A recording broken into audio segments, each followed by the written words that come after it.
नमस्कार दोस्तों, मैं हूं आचार्य रेणु श्रीवास्तव। आपने कभी देखा होगा, अक्सर नोट किया होगा कि कुछ लोग ऐसे होते हैं जिनको अपनी पैतृक संपत्ति के लिए भी लड़ाई करनी पड़ती है, जबकि उनका अधिकार होता है अपने माता पिता की संपत्ति पर। लेकिन कई बार ऐसा होता है कि भाई बहनों में इतनी अच्छी नहीं अंडरस्टैंडिंग होती है, जिसकी वजह से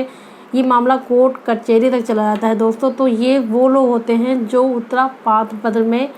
जन्म लेने वाले लोग होते हैं, जो हमारा है 26वां नक्षत्र उत्तरा भाद्रपद, और जिसके जो स्वामी है वो है शनि। तो शनि से संबंध रखने वाले आप आधा समझ गए होंगे, जो शनि है जिनका ग्रह, तो इसका मतलब ये है कि उनके कोर्ट कचहरी के रहते हैं, उनके जीवन में पढ़ाई भी अधूरी रहती है, बीच बीच में उनकी रुकावट आती है, और ये लोग बड़े मेहनती होते हैं। लेकिन दोस्तों के लिए काफ़ी अच्छे रहते हैं, ये इनकी दोस्ती बहुत अच्छी तरह निभाते भी हैं ये, क्योंकि जो शनि है, जैसे कि ग्रह शनि है, इससे ये पता चलता है कि जो भी लोग शनि से संबंध रखते हैं, जिनका शनि से कोई संबंध होता है, वो लोग बड़े ही ईमानदार होते हैं और बहुत ही ऑनेस्ट तरीके से रिश्ते भी निभाते हैं। लेकिन कभी कभी जीवन में ऐसा होता है कि इनके लाइफ में उतार चढ़ाव आता है और पैतृक संपत्ति के लिए इनको अपने ही घर वालों के अगेंस्ट कोर्ट कचहरी में मुकदमा डालना पड़ता है और काफ़ी समस्याओं का सामना भी करना पड़ता है। और ऐसा तब होता है दोस्तों, जब इनकी कुंडली में शनि थोड़ा सा ख़राब हो या शनि अच्छी स्थिति में ना हो, तो ऐसे जो माहौल रहता है या ऐसी सिचुएशन इनको फेस करनी पड़ती है दोस्तों। तो और इसके अलावा जो महिलाएं होती हैं इस नक्षत्र में जन्म लेने वाली, वो बड़ी भाग्यशाली होती हैं। जैसे कि आपने देखा होगा, कई बार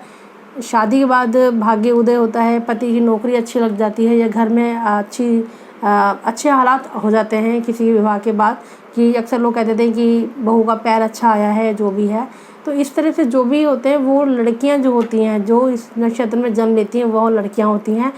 एक तरह से उन्हें लक्ष्मी का रूप कहा जाता है, क्योंकि वो जहाँ जाती हैं, जिस घर में वो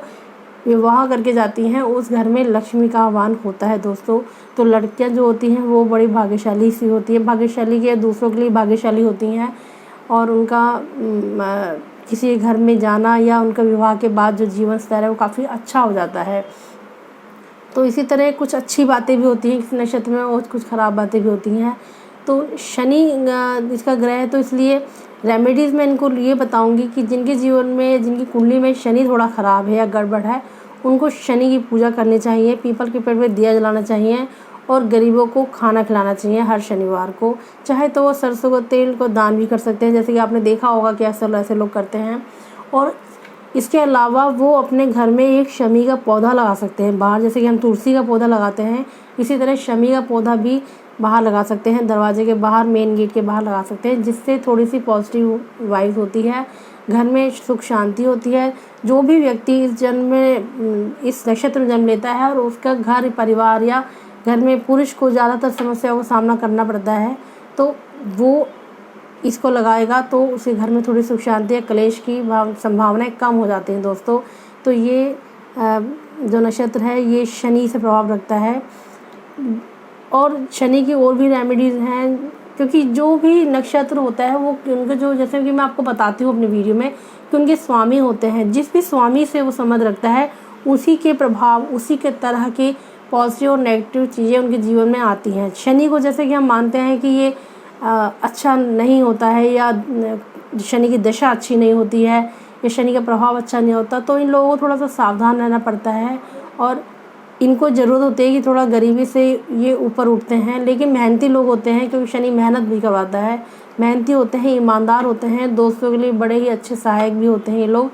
और इसके अलावा मैंने जैसे बताया कि महिलाएं इनकी बहुत भाग्यवान होती हैं, वो लक्ष्मी का रूप कहलाती हैं। और अगर इनका प्रोफेशन देखा जाए तो ये वो काम कर सकते हैं जिसमें सर्विस प्रोवाइड होती है, जैसे कि खाना खिलाने का होता है, जैसे ढाबा खोल लेना, रेस्टोरेंट खोल लेना, या फिर कोई लकड़ी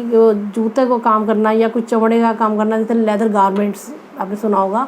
तो ये जो शनि से संबंध जो चीज़ें होती हैं, इनका अगर ये बिज़नेस करेंगे या नौकरी करेंगे तो इनका स्कोप काफ़ी अच्छा होगा। लेकिन स्टार्टिंग में इनकी थोड़ा स्ट्रगल रहता है, उसके बाद धीरे धीरे करके, क्योंकि शनि जो है वो हर चीज़ बड़े धीरे धीरे से प्रभाव डालता है, चाहे वो अच्छे हों या बुरे हों, तो इनमें मेहनत तो करवाता है, धीरे धीरे करके इनका जीवन थोड़ा उच्च स्तर पर आ जाता है दोस्तों। तो ये है इस नक्षत्र में जन्म लेने वाले लोगों का प्रभाव दोस्तों। और मैं आपको बताती हूँ, मेरा YouTube चैनल प्लीज़ ज़रूर देखें, और उससे आपको काफ़ी हद तक जानकारी होगी। कई बार लोग ऐसा कहते हैं कि नहीं उनके पास समय होता है, या वो नहीं मिलना चाहते, या उनके पास वो इतना ट्रस्ट नहीं करते हैं एस्ट्रोलॉजी पर या कुंडली पर। कई लोगों से मिल चुकी हूँ जो बड़ी जल्दी से ट्रस्ट नहीं करते हैं, लेकिन अगर वो मेरी वीडियो से थोड़ी भी जानकारी प्राप्त करेंगे तो काफ़ी उनको लाभ होगा, फ़ायदा होगा। क्योंकि ये वीडियो मेरा जो बनाने का मकसद है वो आप लोगों को ये जानकारी देना होता है कि एस्ट्रोलॉजी में आप क्या क्या जान सकते हैं और इससे आपको क्या क्या लाभ हो सकता है, चाहे वो आपका बच्चा हो, आपका पड़ोसी हो, आपके दोस्त हो। क्योंकि ज़्यादातर जो हमारे जीवन में लोग परेशानियों को फेस कर रहे हैं वो रिश्तों को लेकर हो रही हैं दोस्तों। और अगर रिश्ते अच्छे हों तो आपका जीवन काफ़ी अच्छा हो सकता है। तो इसके ज़रिए आप ये जान सकते हैं कि जो भी आस-पास आपके, चाहे वो आपका जीवन साथी हो या आपके भाई बंधु हो या आपकी संतान हो, वो किस तरह का होगी, उनको आप किस तरह से हैंडल कर सकते हैं या उनको आप किस तरह से उनको गाइड कर सकते हैं दोस्तों। तो इसी आशा के साथ मैं आपसे विदा लेती हूँ और फिर आपसे बात करूँगी अगली वीडियो में अगले नक्षत्र के बारे में। तब तक के लिए नमस्कार दोस्तों।